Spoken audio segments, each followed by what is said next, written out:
Vous pensez que si bébé dort moins pendant la journée, il dormira mieux la nuit? C'est une grosse erreur. Je vais vous expliquer pourquoi en détail dans cette vidéo.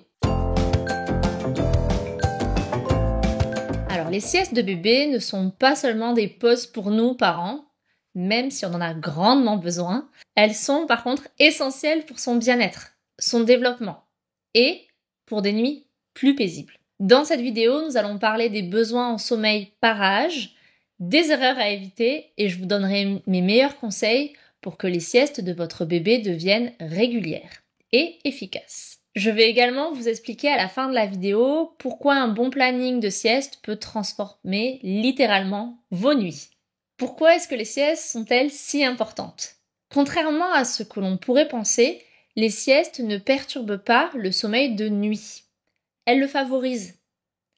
Un bébé qui ne dort pas assez la journée est souvent trop fatigué, et cette fatigue peut rendre l'endormissement beaucoup plus difficile. Imaginez un petit peu un marathonien qui court sans jamais se reposer. Il finit par s'effondrer. Pour un bébé, c'est pareil. Les siestes lui permettent de récupérer, de traiter toutes les stimulations qu'il reçoit et d'être plus serein pour bien dormir la nuit. Mais alors, combien est-ce qu'il faut de siestes? Combien de temps elles doivent durer? Alors, je vais vous expliquer tout ça juste après. Voici un petit guide de sieste en fonction de l'âge de votre bébé. Pour chaque tranche d'âge, je vais vous parler également des temps d'éveil. J'ai d'ailleurs fait une petite vidéo à ce sujet, si vous ne l'avez pas encore vue. Alors, de 5 environ à 7 mois, il faudra 3 siestes par jour. L'objectif est d'avoir un total de 3 à 4 heures de sommeil. Le temps d'éveil, lui, il est environ de 2 à 3 heures. Ensuite, de 7 à 10 mois, on va arriver sur 2 siestes. Ça fera un temps de sommeil qui va être environ égal à 2h30, 3h30. Ensuite, il y aura un temps d'éveil, lui, qui sera similaire, 2h30, 3h30. Puis de 11 à 14 mois, on aura donc 2 siestes. Par contre, là, on aura 2h30 à 3 heures de sieste. Le temps d'éveil, lui, sera de 3 à 4 heures. Donc on voit que ça augmente au fur et à mesure. Ensuite, de 14 mois à environ 2 ans, on aura une sieste. Ça fera un total environ de 2 à 3 heures. Et le temps d'éveil, lui, sera de 4 à 6 heures. L'objectif est vraiment de comprendre que ces chiffres sont des repères. Chaque bébé va être différent. Il va être important toujours de pouvoir observer les signaux de fatigue de votre enfant. Et ça va vous permettre d'ajuster ces durées. D'ailleurs, si vous ne connaissez pas les signaux de fatigue, ou si vous n'arrivez pas à les repérer, j'en parle dans ma formation sur le sommeil, mais également dans une autre vidéo. Je vous mets le lien dans la description. Et si jamais votre bébé, finalement, il n'arrive pas à suivre un petit peu ce planning, si ces siestes, elles sont trop courtes, irrégulières, qu'est-ce qu'on peut faire? Restez avec moi, je vais vous donner des petites solutions juste après. Je vais d'abord vous parler des erreurs les plus courantes que j'ai pu rencontrer lors de mes accompagnements et comment est-ce qu'on peut les éviter. L'erreur numéro 1, ça va être de penser qu'un bébé qui est fatigué, il va s'endormir plus facilement. C'est faux. Un bébé trop fatigué aura souvent du mal à trouver le sommeil. Erreur numéro 2, ne pas respecter un rythme régulier. Les bébés, ils adorent les routines.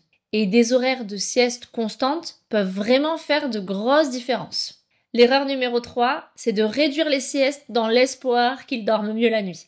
Cela a souvent finalement l'effet inverse. Si votre bébé fait des siestes trop courtes, essayez de prolonger doucement son temps d'éveil pour qu'il soit vraiment prêt à dormir. Et si ces siestes, elles sont trop longues, assurez-vous que cela ne va pas perturber derrière son rythme global. Cela peut paraître un petit peu fou, mais si votre bébé dort trop longtemps la journée, n'hésitez pas à le réveiller, afin qu'il ne grignote pas son temps de sommeil la nuit. Par exemple, votre bébé, on se dit qu'il a 6 mois. Normalement, il devrait faire 3 siestes par jour.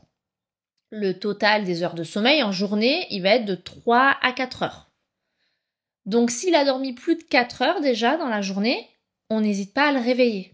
J'en profite également pour vous partager quelques petits conseils pour des siestes un peu plus réussies. 1. On essaie de faire toujours une routine apaisante avant chaque sieste. Ça peut être un câlin, ça peut être une histoire, ça peut être une petite chanson. Numéro 2, on essaie vraiment de faire en sorte que l'environnement y soit propice au sommeil. Est-ce que sa chambre, elle est sombre? Est-ce que la température, elle est confortable, c'est-à-dire vers 19 degrés? Est-ce qu'il n'y a pas trop de distractions? Donc pour ça, on va éviter les mobiles sur le lit, on va éviter les boîtes à musique. Ensuite, numéro 3, essayez d'être patient, s'il vous plaît. Un rythme de sieste régulier, ça peut prendre du temps à se mettre en place. Et ça vaut vraiment la peine. Donc, faut vraiment continuer dans cette routine. Ça va permettre à votre bébé de trouver son cadre, de se rassurer au moment du coucher. Et si malgré tout ça, votre bébé il lutte pour dormir, sachez que je propose des formations pour le sommeil de votre bébé. Et ça va permettre de vraiment ajuster ses siestes et ses nuits. Vous trouverez donc les détails dans la description et n'hésitez pas à me contacter. Donc si je devais un petit peu résumer toute cette vidéo, je pourrais juste vous dire déjà que les siestes ne sont pas seulement des moments de repos. Elles sont vraiment la base d'un bon sommeil pour votre bébé et pour vous aussi. Car il s'agit également du moment où vous pouvez penser à vous, recharger vos batteries. Et c'est tellement important dans le postpartum. Si cette vidéo, elle vous a été utile, pensez à liker, à vous abonner également pour ne pas rater mes prochaines vidéos. Et laissez-moi aussi un petit commentaire en me disant peut-être combien de siestes fait votre bébé en ce moment. J'ai hâte en tout cas de vous lire et de vous aider davantage.